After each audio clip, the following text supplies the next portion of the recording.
Nos presentamos a Dios en oración. Querido Padre Celestial, Dios de eterna bondad, de rica y abundantes misericordias, delante de tu divina presencia estamos, Señor. Te adoramos y te exaltamos, porque solo tú eres digno de toda honra y de toda gloria. Señor, ¿a quién iremos? ¿A dónde iremos si solamente en ti hay palabras de vida eterna? Perdona nuestros pecados, faltas, errores cometidos delante de ti, pues reconocemos que ante tu presencia no hay hombre que no peque. Pecamos en pensamientos, pecamos en palabras, pecamos en errores. Señor, considera nuestra humana fragilidad y ayúdanos cada día a vivir enteramente para ti.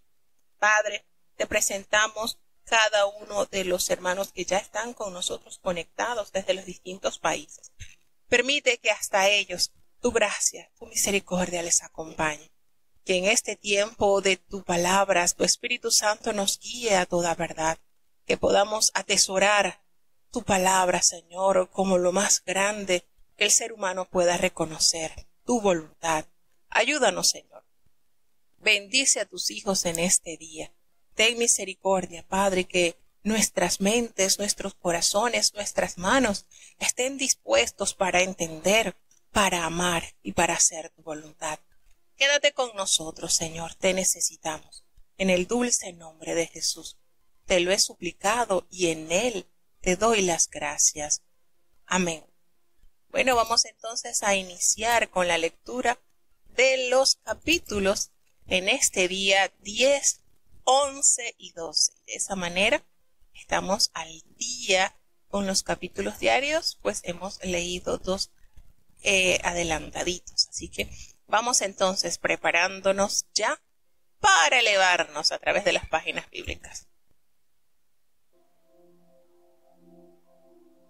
Romanos capítulo 10. Hermanos, ciertamente la voluntad de mi corazón y mi oración a Dios sobre Israel es para salud, porque yo les doy testimonio que tienen celo de Dios, mas no conforme a ciencia, porque ignorando la justicia de Dios y procurando establecer la suya propia, no se han sujetado a la justicia de Dios. Porque el fin de la ley es Cristo, para justicia a todo aquel que cree, porque Moisés describe la justicia que es por la ley, que el hombre que hiciere estas cosas vivirá por ellas.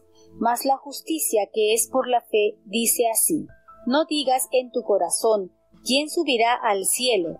Esto es para traer abajo a Cristo. O, ¿quién descenderá al abismo? Esto es para volver a traer a Cristo de los muertos. Mas, ¿qué dice? Cercana está la palabra, en tu boca y en tu corazón. Esta es la palabra de fe, la cual predicamos. Que si confesares con tu boca al Señor Jesús, y creyeres en tu corazón que Dios le levantó de los muertos, serás salvo.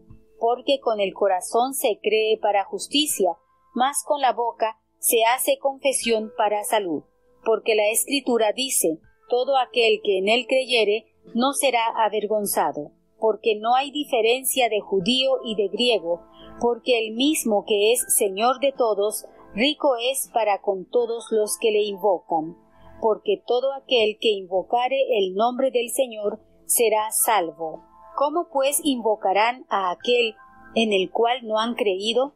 ¿Y cómo creerán a aquel de quien no han oído? ¿Y cómo oirán sin haber quien les predique? ¿Y cómo predicarán si no fueren enviados? Como está escrito: cuán hermosos son los pies de los que anuncian el evangelio de la paz, de los que anuncian el evangelio de los bienes. Mas no todos obedecen al evangelio, pues Isaías dice: Señor, ¿quién ha creído a nuestro anuncio? Luego la fe es por el oír, y el oír por la palabra de Dios. Mas digo, ¿no han oído? Antes bien, por toda la tierra ha salido la fama de ellos, y hasta los cabos de la redondez de la tierra las palabras de ellos. Mas digo, ¿no ha conocido esto Israel? Primeramente Moisés dice: yo os provocaré a celos con gente que no es mía, con gente insensata os provocaré a ira. E Isaías determinadamente dice: Fui hallado de los que no me buscaban, manifestéme a los que no preguntaban por mí. Mas acerca de Israel dice: Todo el tiempo extendí mis manos a un pueblo rebelde y contradictor. Bueno, en estos capítulos vamos a ver un poco más lo que nos detalla el apóstol Pablo sobre la condición en la que se encuentra el pueblo de Israel.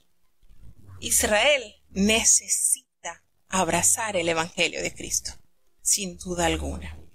El apóstol Pablo comienza este capítulo diciendo: hermanos, ciertamente ese anhelo de mi corazón y mi oración a Dios por Israel es para salvación. Y el único camino que nos es mostrado la salvación, o por la cual podemos recibir la salvación, es Jesucristo. No hay otro camino, no hay otro sendero, no hay otro camino corto. Es el único camino.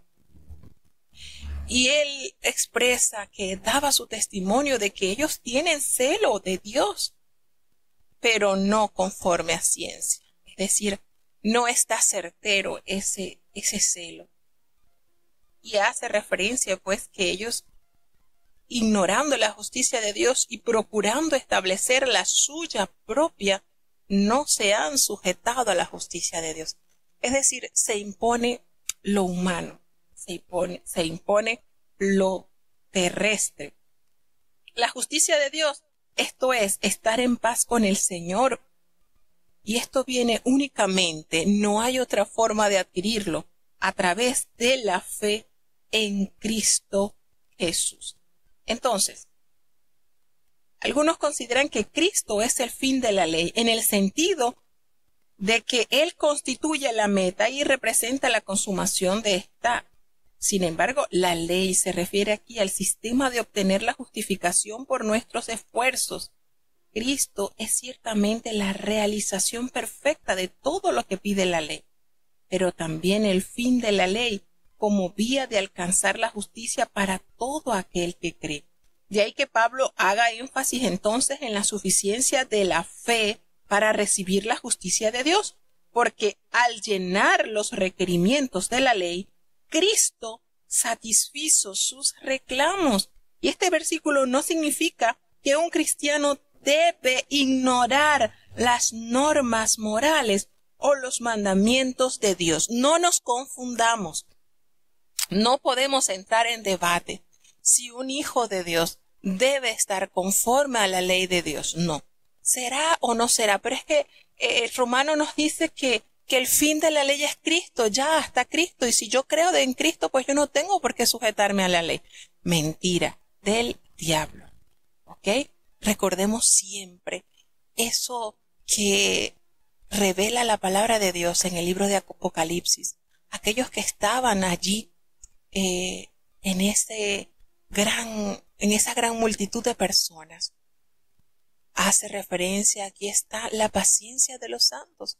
Aquí están los que guardan la fe y la ley de Jesucristo. Entonces, una cosa lleva a la otra. Estos son dos remos que no podemos dejar de usar: la fe y la ley, los mandamientos de Dios, porque hemos dicho en repetidas oportunidades de cuánto mal nos libran los mandamientos del Señor.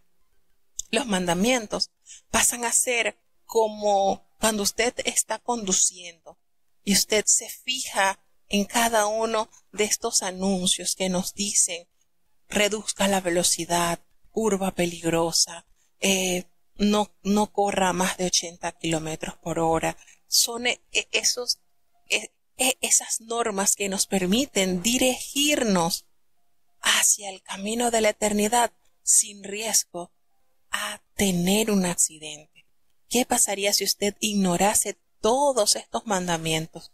Terminaría en terribles situaciones. Entonces, es una cosa que conlleva, cuando nosotros amamos, nos sujetamos. Y lo podemos ver de esta manera sencilla. Si usted, el amor de su vida, no le gusta que usted diga palabras obscenas, por ponerle un ejemplo pequeño, le aseguro que usted por todos los medios va a evitar pronunciar palabras obscenas, porque sabe que a su persona amada no le agrada. Lo mismo sucede con los mandamientos. Cuando nosotros enteramente amamos a Dios, hacemos todo lo posible por agradarle a Él, porque estamos convencidos de que nadie nos ha dado mayor muestra de amor que la que hemos recibido de Él. Entonces una cosa conlleva a la otra. Fíjense en estos capítulos cuando hace referencia de que la justicia que es por la fe le dice así: no digas en tu corazón quién subirá al cielo, y esto es para traer abajo a Cristo. Entre paréntesis hace referencia el apóstol. Miren, Pablo asegura que la justicia que es por la fe no demanda mérito o esfuerzo humano alguno. Cristo ya ha hecho lo necesario para nuestra salvación. Entonces, a partir de estos versículos que son muy controversiales, el 9, cuando dice: si confesares con tu boca que Jesús es el Señor y creyes en tu corazón que Dios le levantó de los muertos, serás salvo. Muchas personas confirman a través de este versículo que solamente debemos decirlo con la boca, pero el trasfondo de ese verbo escrito tiene mucho más allá que una mera pronunciación, que una mera declaración, que un mero dicho. ¿Por qué? Porque ese verbo creyeres es la forma verbal del verbo pistis en griego. Y a veces nosotros decimos: ¿pero por qué tenemos que ir al original? Porque hay muchas palabras que al traducirse a nuestro idioma pierden el sentido real para el cual se han escrito. Y este es uno de los casos. Para nosotros creer es ya, sí, yo creo, yo confieso y ya no. Ese verbo profundiza mucho más, porque esto significa confiar en, tener fe en y estar plenamente convencido de y reconocer, depender de ese alguien. Entonces, este verbo pisteus es más que creer en la doctrina de la iglesia o en los artículos de fe. Expresa dependencia, confianza personal que deviene en obediencia, y el vocablo implica sometimiento a la voluntad de Dios y una confesión positiva del señorío de Jesús.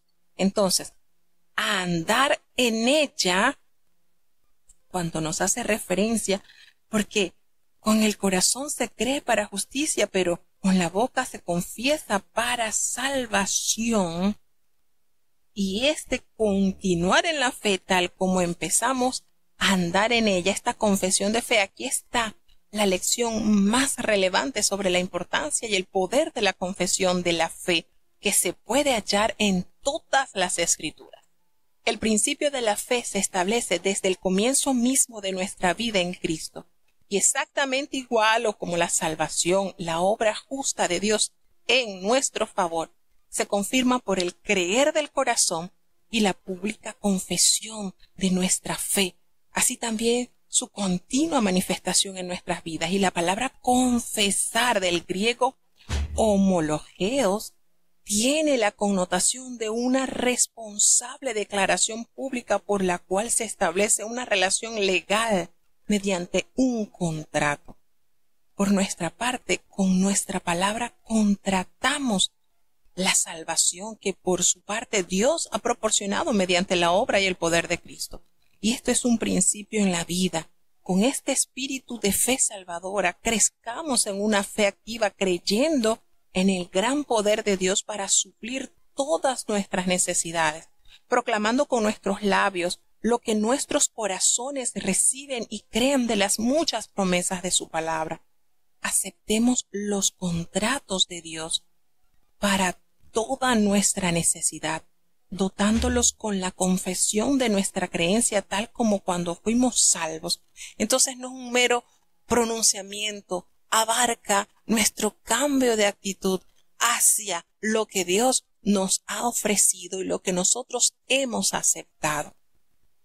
Entonces, el apóstol Pablo argumenta todas estas promesas y todos estos compromisos a través de la palabra dada por Dios a través de los profetas. Pues en la escritura nos dice que todo aquel que en él creyere no será avergonzado. Y este texto se encuentra precisamente en el libro del profeta Isaías. Entonces, esto avala lo que él nos está recordando. ¿Qué sucede cuando en ti hay esa dependencia absoluta hacia Dios? ¿Qué sucede en ti cuando de tus labios florece ese compromiso que has adquirido y lo demuestras abarcando en la totalidad tu dependencia hacia Dios, tu sujeción hacia Dios? Porque no hay diferencia entre el judío y el griego, dice el apóstol Pablo, pues es el mismo Señor de todos. Dios es el mismo Señor y es rico en amor, en bondad, en misericordia para con todos los que le invocan. Entonces, lo que Dios está ofreciendo al mundo entero está disponible en su totalidad. No solamente a los judíos, sino también a los no judíos. Y ahí entramos una gran cantidad de almas. Por eso el apóstol Pablo vuelve a argumentar al tomar un versículo del apóstol Joel. Porque todo aquel que invocar el nombre del Señor será salvo. Joel 2:32. Entonces, notamos acá que sin duda alguna el evangelio tiene aplicación universal y demanda ser publicado en todo el mundo. Y entonces expresan, ¿y cómo expresa esta pregunta? ¿Cómo van a invocar a aquel del quien no han creído? ¿Y cómo creerán en aquel de quien no han oído? ¿Y cómo irán si no hay quien les predique? ¿Y cómo predicarán si no fueren enviados? Y recuerda lo expresado por el profeta Isaías. Cuán hermosos son los pies de los que anuncian la paz, de los que anuncian buenas nuevas. Mas todos estos han escuchado esta invitación. Y el apóstol argumenta, no todos han obedecido al evangelio, porque el mismo Señor a través de Isaías hace esta pregunta en el capítulo 53. ¿Quién ha creído a nuestro anuncio? Se hace esta pregunta, ¿verdad? Así que la fe es por el oír y el oír por la palabra de Dios. Sin duda alguna, este versículo nos da a entender la maravillosa obra que se inicia en el corazón del creyente cuando toca a sus oídos la voz del evangelio. Entonces, tenemos una necesidad absoluta de un mensaje de evangelización mundial. Y Pablo pregunta, ¿y cómo irán sin haber quien les predique? Y esto no significa que debemos entrar en el ministerio público para predicar. El evangelio, la palabra griega que se usa aquí es predicador y significa uno que anuncia, que proclama, que publica. O sea, a cada creyente se le asigna un púlpito. ¿Sabían eso? Sí. Cada uno de nosotros tenemos un púlpito personal en el hogar, en nuestra comunidad, en nuestra oficina, en nuestra escuela, donde Dios nos ha colocado. Nosotros tenemos un púlpito personal, el cual debemos usar diariamente, donde nosotros demostramos y contamos a otros acerca de las nuevas de evangelio que transformó nuestras vidas. Y Pablo decía, yo soy deudor, y así alude acertadamente a su sentido de obligación. ¿Por qué? Él responde en Efesios 2, el hombre está muerto y necesita vida. El hombre va por un camino de destrucción y necesita liberación. El hombre vive sin esperanza y está en necesidad de Dios. Está separado de Dios y necesita de Cristo. Y Jesús constituye la evidencia de la necesidad del hombre. Este se halla perdido y necesita ser encontrado. Y la respuesta está aquí. Alguien necesita ser enviado a predicar, de modo que la gente pueda oír y creer. No hay otro camino para dar ese paso de fe. La fe viene por el oír y el oír la palabra de Dios. También dijo, ¿No ha conocido esto Israel?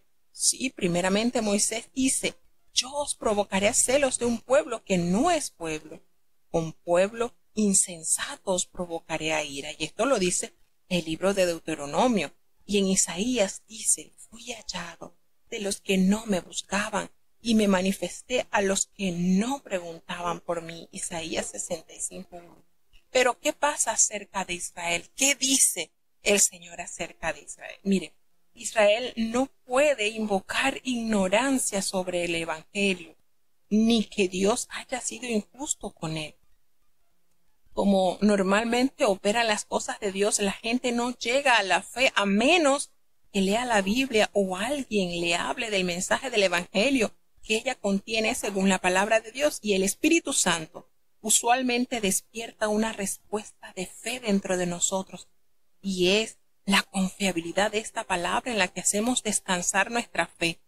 Las palabras de la Escritura son palabras de vida eterna, y esta es la razón por la que absolutamente necesitamos predicar el Evangelio de Dios. Y triste y lamentablemente cierra este capítulo el apóstol Pablo recordando lo que nos detalla Isaías. Todo el día extendí mis manos a un pueblo rebelde y contradictor. Precisamente recordando lo que nos anuncia el apóstol Juan en el Evangelio de San Juan, a los suyos vino, pero los suyos no le recibieron. Ay, pero aquellos a quienes sí le recibieron, le dio la potestad de ser hechos hijos de Dios, aquellos que creen en su palabra. Seguimos avanzando el siguiente capítulo de la carta de los Romanos. Romanos capítulo 11. Digo pues, ¿ha desechado Dios a su pueblo? En ninguna manera, porque también yo soy israelita, de la simiente de Abraham, de la tribu de Benjamín. ¿No ha desechado Dios a su pueblo, al cual antes conoció?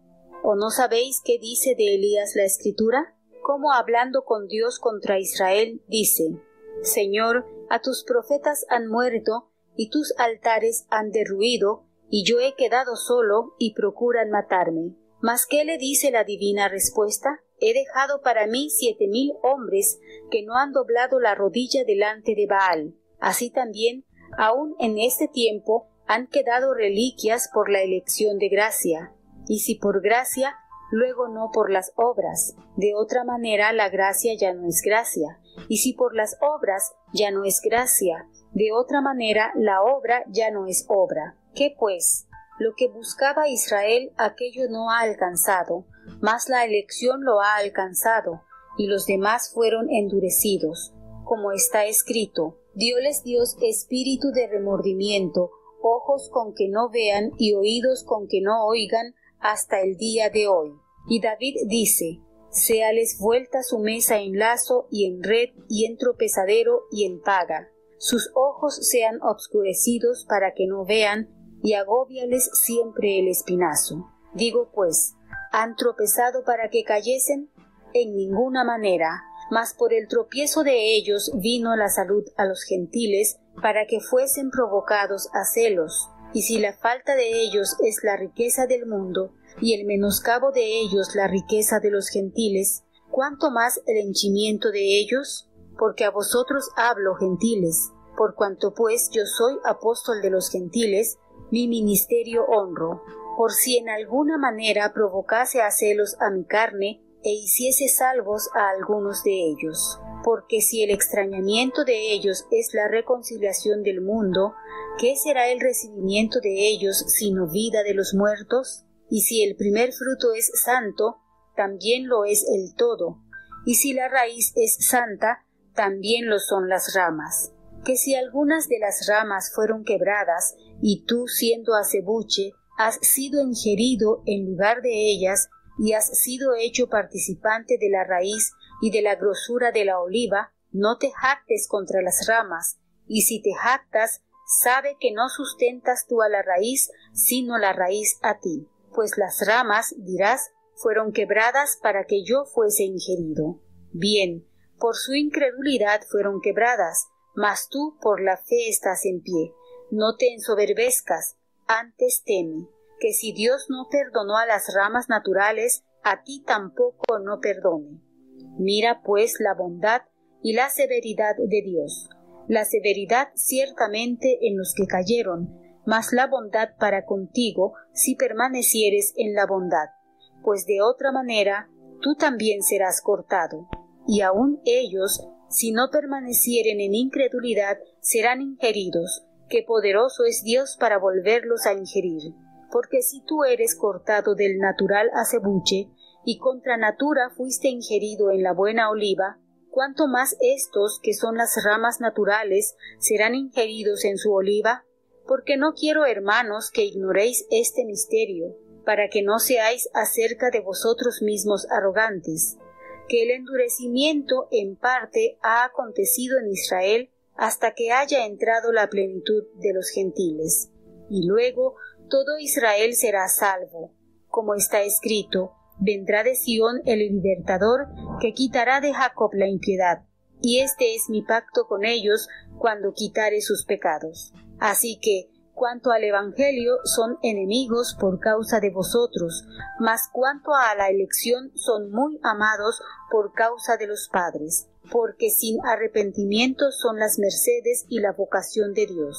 Porque como también vosotros en algún tiempo no creísteis a Dios, mas ahora habéis alcanzado misericordia por la incredulidad de ellos, así también éstos ahora no han creído, para que por la misericordia para con vosotros ellos también alcancen misericordia, porque Dios encerró a todos en incredulidad para tener misericordia de todos.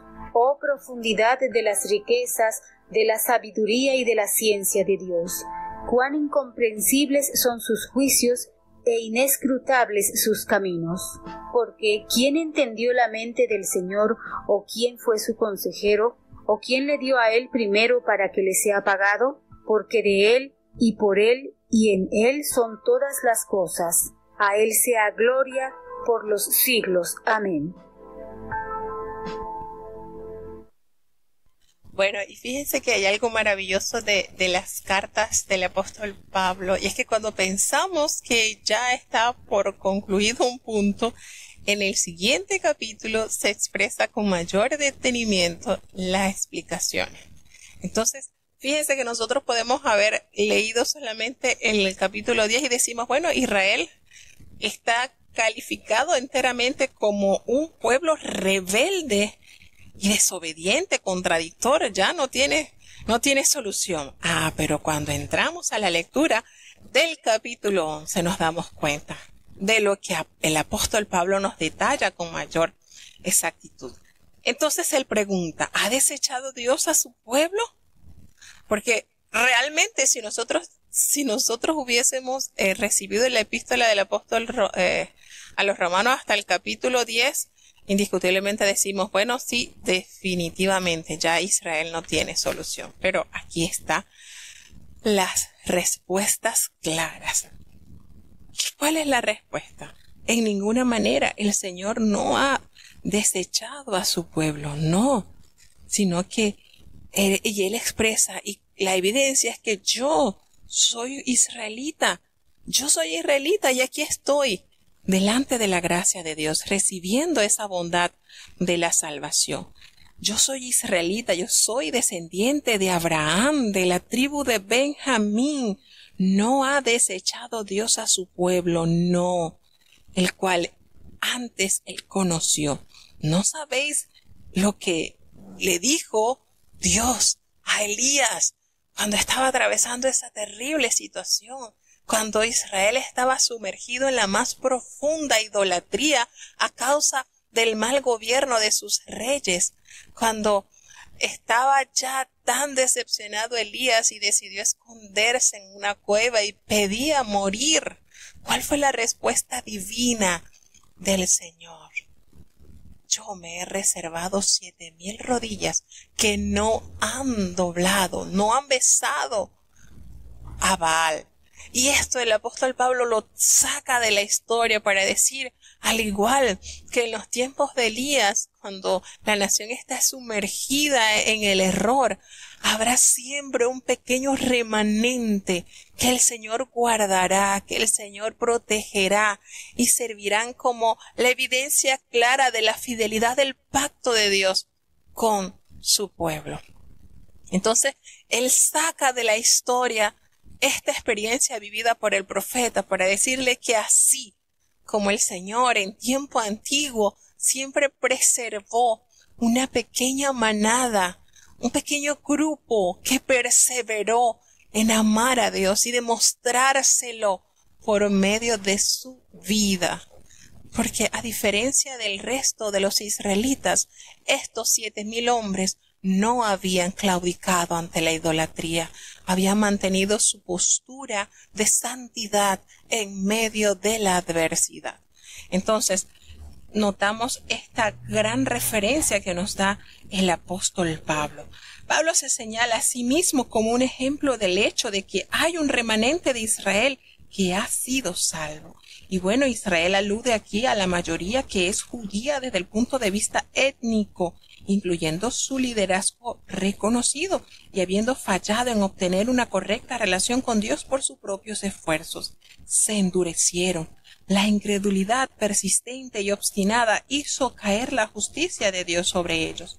La incredulidad de Israel abrió la puerta de las oportunidades a los gentiles, y el propósito de Dios es que cuando los judíos incrédulos vean un gran número de gentiles volverse a Cristo, se pondrán celosos, se arrepentirán y vendrán a la fe. Pablo comienza a abordar un tema al cual retornará en los versículos siguientes, del 15 en adelante, y Dios ha planeado que en el futuro habrá una reunión masiva del pueblo judío en tanto aceptan a Cristo y se reconcilia con Dios. Y este futuro avivamiento de la fe entre el pueblo judío es denominado aquí su plena restauración, su admisión, el ser injertados en su propio olivo. Y muchos especialistas creen que el Nuevo Testamento no especifica el momento exacto de esta restauración. Y Pablo advierte a los gentiles contra la jactancia, contra el orgullo, contra la arrogancia, en razón de que ellos son olivos silvestres, injertados, a causa de la incredulidad de Israel.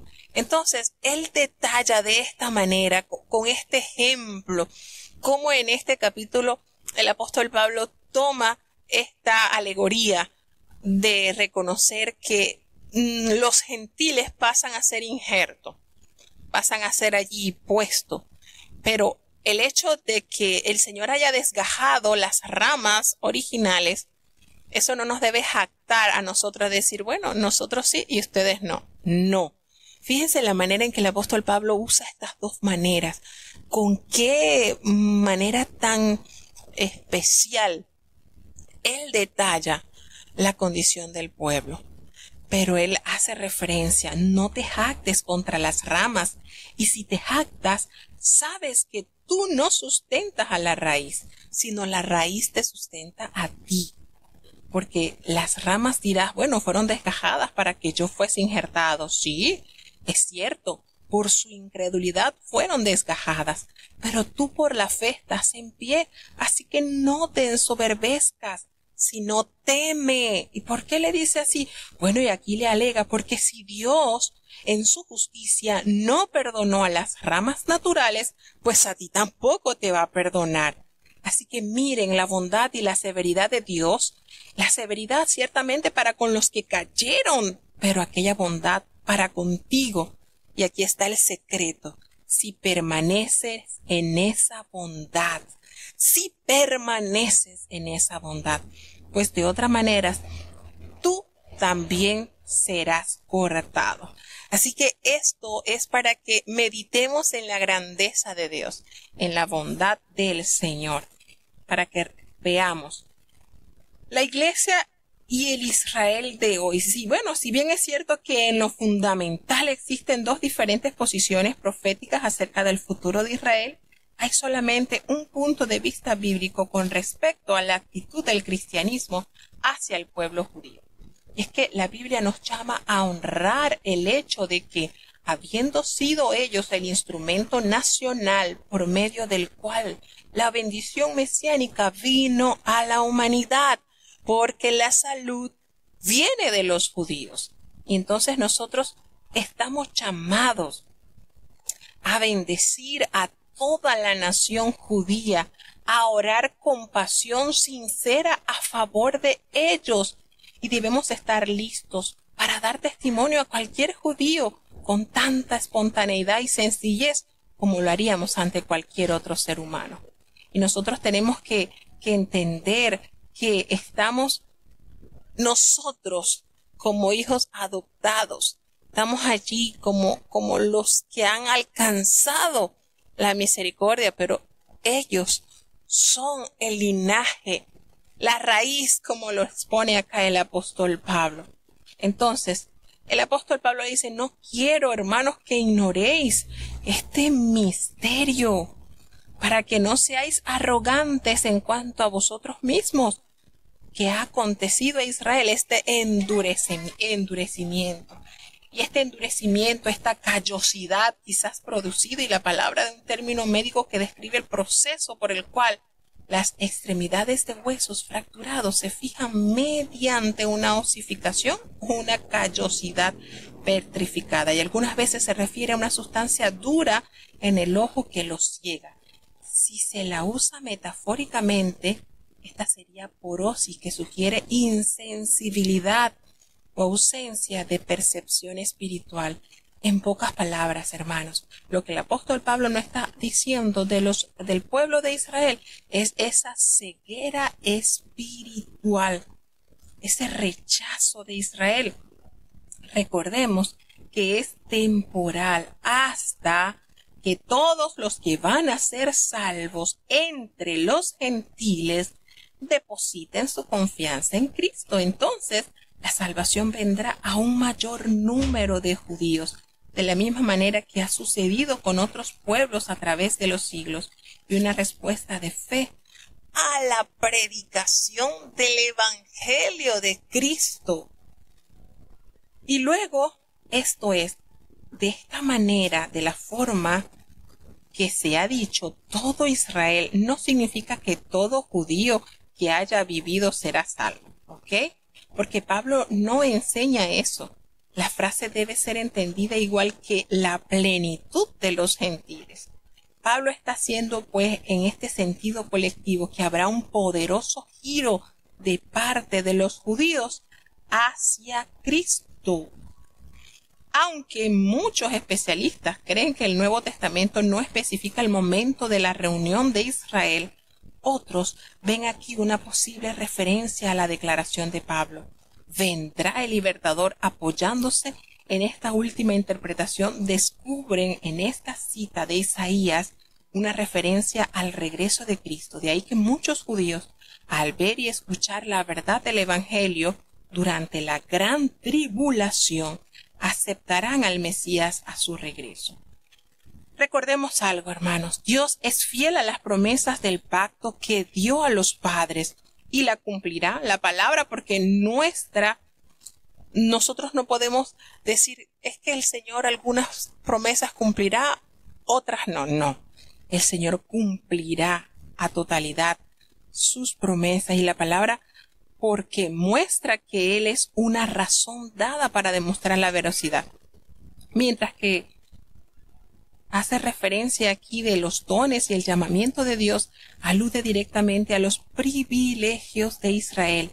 Algunos consideran que lo dicho en el versículo 29, que dice, porque irrevocables son los dones y el llamamiento de Dios, se refiere a los dones espirituales. Y otros, pues por el contrario, citan pasajes como Jueces y Samuel, para indicar que uno puede perder el derecho a estas dádivas especiales. Después del más extenso argumento teológico del Nuevo Testamento, Pablo reflexiona sobre lo asombroso que es la sabiduría y la ciencia de Dios, y es su plan de salvación, y deja que irrumpa una alabanza espontánea. Insondables, imposible de ser plenamente descubierto o comprendido por nosotros. Así es, porque todas las cosas, el universo, nosotros, nuestra salvación y todo lo demás, todas son cosas de Dios y obran sostenidas por su poder y en último término para su gloria. La respuesta apropiada de toda criatura es brindar a Dios gloria por los siglos de los siglos, porque de Él y por Él y para Él son todas las cosas, definitivamente expresando la magnificencia, la grandeza y el poder glorioso de nuestro amado Salvador.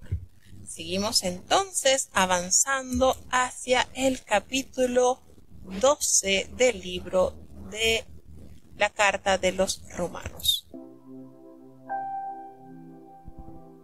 Romanos capítulo 12. Así que, hermanos, os ruego por las misericordias de Dios que presentéis vuestros cuerpos en sacrificio vivo, santo, agradable a Dios, que es vuestro racional culto, y no os conforméis a este siglo, mas reformaos por la renovación de vuestro entendimiento, para que experimentéis cuál sea la buena voluntad de Dios agradable y perfecta. Digo pues por la gracia que me es dada, a cada cual que está entre vosotros, que no tenga más alto concepto de sí que el que debe tener, sino que piense de sí con templanza, conforme a la medida de la fe que Dios repartió a cada uno. Porque de la manera que en un cuerpo tenemos muchos miembros, empero todos los miembros no tienen la misma operación, así muchos somos un cuerpo en Cristo, mas todos miembros los unos de los otros.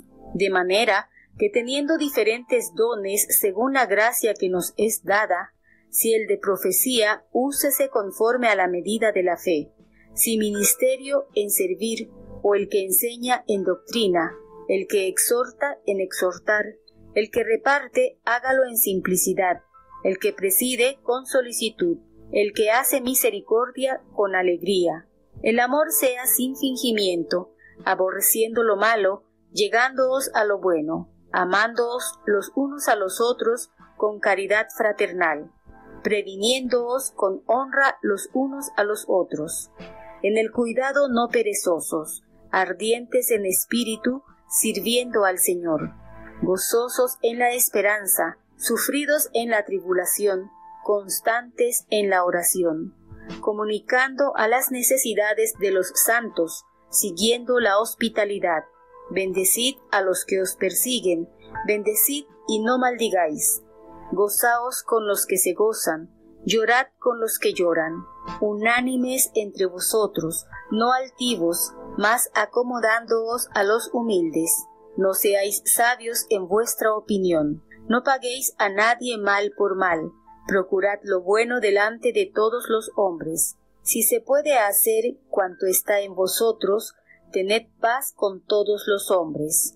No os venguéis vosotros mismos, amados míos, antes dad lugar a la ira, porque escrito está: mía es la venganza, yo pagaré, dice el Señor. Así que, si tu enemigo tuviere hambre, dale de comer, si tuviere sed, dale de beber, que haciendo esto, ascuas de fuego amontonas sobre su cabeza. No seas vencido de lo malo, mas vence con el bien el mal.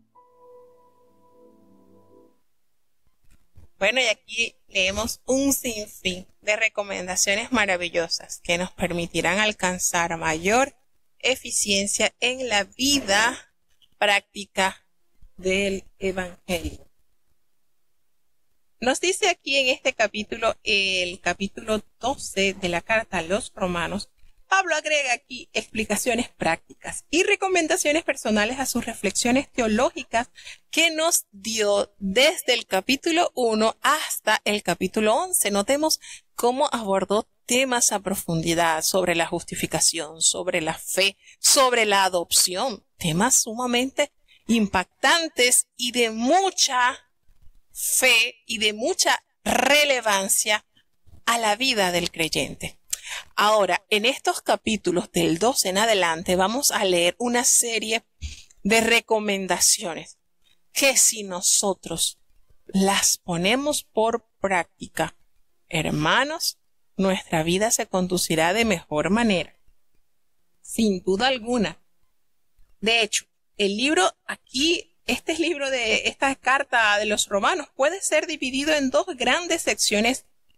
La primera sería dividida entonces en doctrina, el mayor, mejor dicho, de todos los libros del Nuevo Testamento, el que más explica doctrina, sin duda alguna, es la epístola a los Romanos, de una manera amplia. Y desde el capítulo 12 en adelante, podemos leer en esta epístola recomendaciones prácticas para la mejor desenvolvimiento del creyente. Así que, a la luz del gran plan de salvación bosquejado, aquí este es un bosquejo de los capítulos 1 al 11 y particularmente de todas las misericordias, de todos los beneficios que este trae a los cristianos, respondamos como corresponde una vez que hemos alcanzado esta divina salvación. Cuando hace el apóstol Pablo esta invitación en sacrificio vivo, como los cristianos, tanto judíos como gentiles, son el nuevo pueblo de Dios, el nuevo Israel, no debemos ofrecer sacrificios a Dios como lo hacían los judíos del Antiguo Testamento. Pero no sacrificios de animales en el templo de Jerusalén, sino que debemos ofrecer nuestros cuerpos, es decir, todo lo que nosotros somos, como un sacrificio vivo cada día a Dios. La palabra griega que se traduce como culto se usa para referirse a las ceremonias del templo, y la palabra que se traduce como culto en esta oportunidad es racional, puede aplicarse a la razón. Como tal, sugiere que una respuesta racional a las misericordias de Dios sería entregarnos en un acto de adoración, y la palabra puede ser también entendida como espiritual. De esa manera, nuestros actos de consagración constituyen una forma suprema de servicio religioso, física, porque nuestros cuerpos están presentes en el acto de adoración, racional, en la medida de que nuestra mente es receptiva a su verdad emocional. Cuando sus misericordias son percibidas y despiertan nuestra sensibilidad a la amabilidad de su amor y espiritual, el ser todo esto, el fruto de su espíritu, que nos reviva y nos renueva. Y no conforméis a este siglo, se refiere a este mundo, un sistema sin Dios. No vamos a aceptar las normas de una era cuyo Dios es el diablo. Por el contrario, vamos a ser transformados por medio de la renovación de nuestra mente, que está dedicada a los ideales del reino de Dios. Comprobéis significa someter diariamente a prueba en la práctica que la voluntad de Dios hacia nosotros es agradable y perfecta. Y Pablo invita a vivir con humildad y fe en nuestras relaciones cristianas. Así como el cuerpo está formado por varios miembros, cada uno con diferente función, la iglesia es un cuerpo con muchos miembros, cada uno con funciones y responsabilidades individuales, pero todos íntimamente relacionados como una unidad en Cristo. No debemos considerarnos en una posición superior, ni disminuir el papel de otros. Es que Pablo nos hace esta hermosa invitación. Digo pues, por la gracia que me es dada, cada cual que está entre vosotros, que no tenga más alto concepto de sí mismo que el que debe tener, sino que piense de sí con cordura, conforme a esa medida de fe que Dios ha repartido a cada uno. Entonces Pablo se refiere a su propia función en el cuerpo como un apóstol con autoridad por la gracia que me es dada. Y la medida de fe no alude a la fe de la salvación, sino a la fe que acompaña el recibir y usar los dones que Dios nos da. La medida de fe que el Señor ofrece corresponde a las funciones que asigna como creador y redentor. Entonces, nuestros diferentes dones y habilidades deberían hacernos más amantes y dependientes unos de otros y por lo tanto más unidos como lo que somos, el cuerpo de Cristo. Y existen dos formas diferentes de abordar el pasaje de los dones. Primero, considerarlos como una categoría distinta de lo que aparece en otros pasajes del Nuevo Testamento que frecuentemente hablan de los dones otorgados por el Padre Creador. Fíjense que vemos aquí la repetición o el complemento de muchos otros mencionados en la epístola de los Corintios en el capítulo 12 también. Romanos 12 nos habla de los dones como el don de profecía y también Primera de Corintios 12 también nos habla sobre los dones, procurar los mejores dones. El don de profecía se refiere tanto a aquellos a quienes los dones recibidos del Padre Creador les permite ver la vida desde una perspectiva profética, especial, independientemente de la función pública que desempeña o del uso especial que haga de ellos el Espíritu para mostrar abiertamente una profecía o a la manifestación de una profecía hecha pública diciendo algo que Dios haya puesto en su mente. A la medida de la fe parece significar que cualquier tipo de actividad profética debe ejercerse de acuerdo con la madurez espiritual concedida del que habla.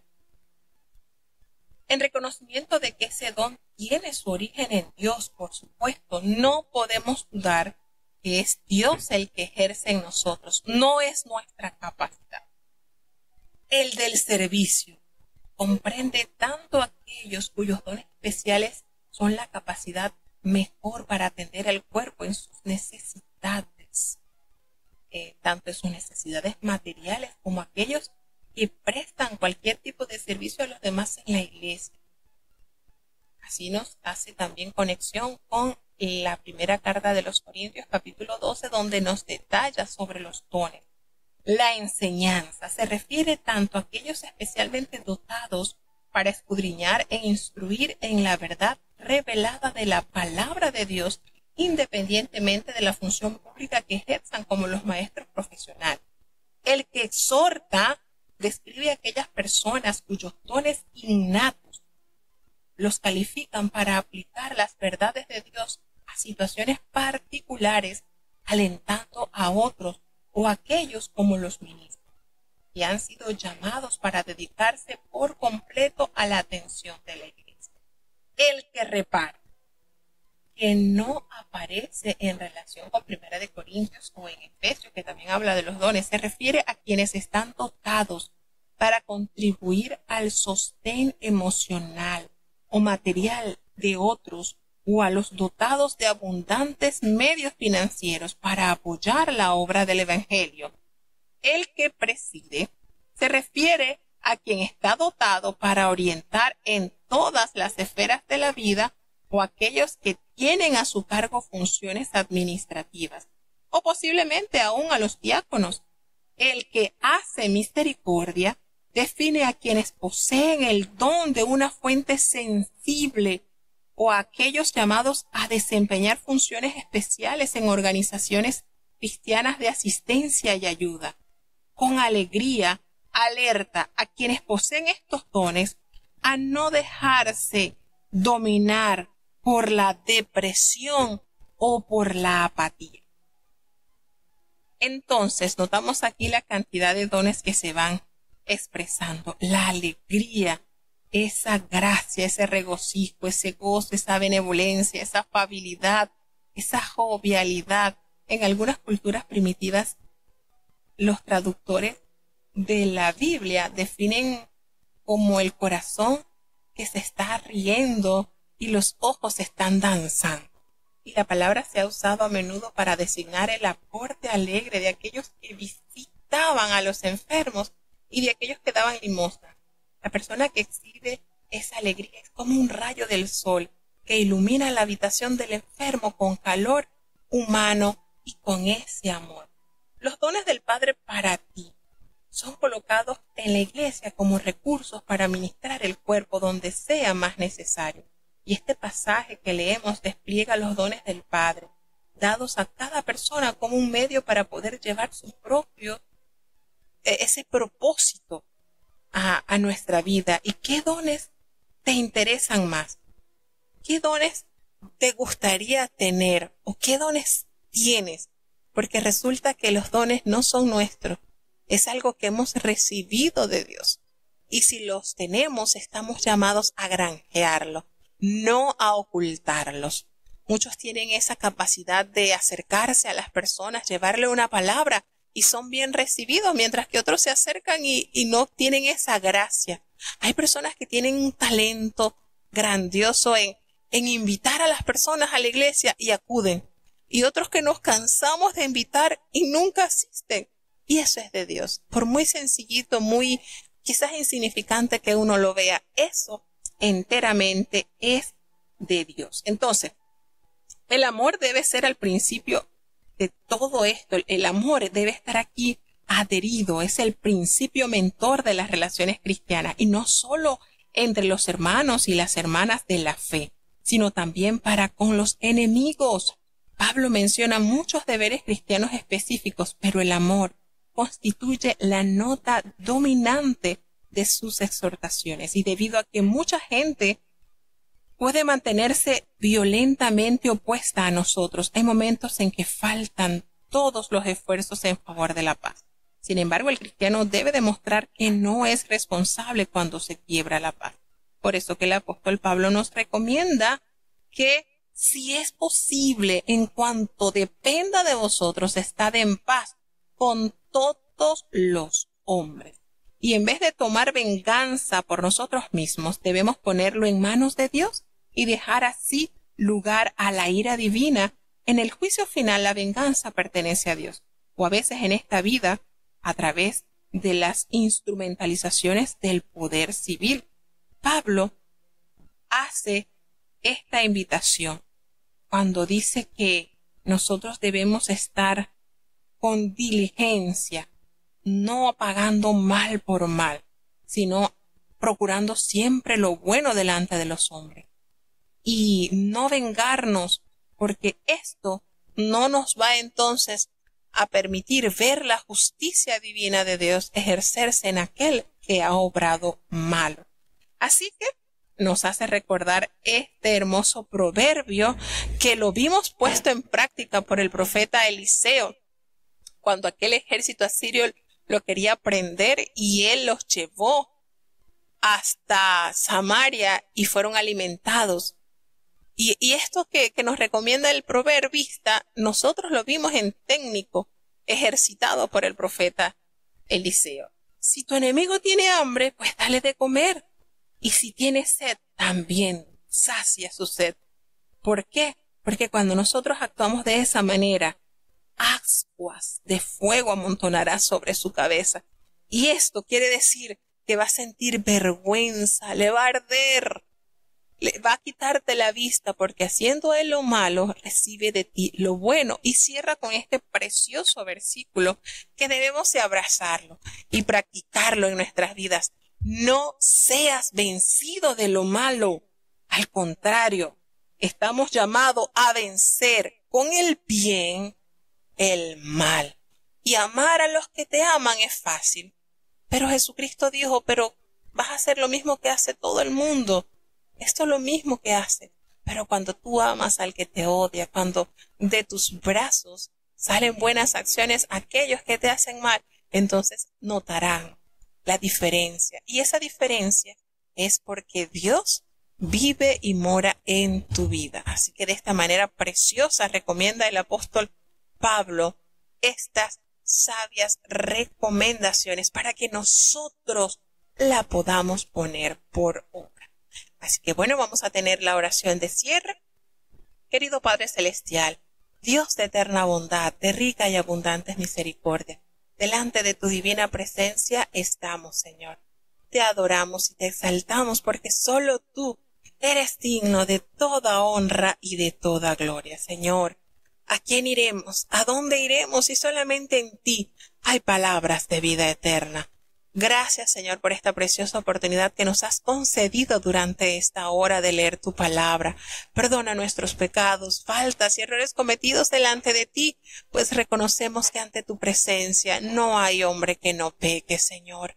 Pecamos en pensamientos, pecamos en palabras, pecamos en acciones. Oh Padre, considera nuestra humana fragilidad y ayúdanos. Ten compasión de los que buscan tu rostro, de los que anhelamos estar en tu presencia. Guíanos a toda verdad, Señor. Te pedimos una bendición especial por cada uno de los hermanos que han estado conectados en este día desde los distintos países, Señor. Los hermanos que están desde los Estados Unidos, desde Alemania, desde Colombia, desde Chile, desde México, desde Panamá. Que hasta ellos tu gracia y tu misericordia los cubra. Bendice, Padre bueno, guarda y respalda la niñez, los jóvenes, los adultos, Señor, los ancianos, delante de ti están. Ayuda, Padre, los enfermos, clamamos para ver tu mano poderosa, sanar a aquellos que firmemente confían en ti, Señor. Te seguimos implorando a favor del apóstol Cecilio García. Señor, ten misericordia de tu siervo, de los hermanos que están padeciendo de cáncer, de Lauri, de Nathan, de Natanael, de Lisa Córdoba. Señor, están delante de ti. Para ti no hay nada imposible. Te presentamos a Yuri Villegas, que tiene ese terrible diagnóstico, para que a través de este proceso, Señor, su alma sea tocada y pueda convertirse a ti. Ten misericordia de la salud de Alan, de José Elías, Señor, así como nuestra hermana Benita. Ten misericordia de nuestras hermanitas Raquel López, María Luisa Vázquez, Señor, de nuestra hermana Lucita. Ten piedad, te seguimos implorando por la salud de Evelyn Figueroa, Señor. Ten misericordia, Padre. Ayúdanos a creer que tú tienes todo poder para hacer una obra especial, confiando plenamente en ti, Señor. Las dificultades, Señor, que estamos presentando en Panamá están delante de ti, así como Israel y el resto del mundo. Ayúdanos a confiar en ti, a saber que tu palabra se está cumpliendo y por tal motivo debemos procurar cada día andar delante de ti en santidad y en justicia todos los días. Quédate con nosotros, Señor, te necesitamos. En el dulce nombre de Jesús te lo he suplicado y en él te doy las gracias. Y ahora te pedimos, Señor, el bendito amor de Dios, la gracia y la paz de nuestro Señor y Salvador Jesucristo, la compañía y la comunión de tu Espíritu Santo, quien es nuestro eterno consolador, sea con cada uno de tus hijos, nos guarde desde ahora y para siempre. Amén.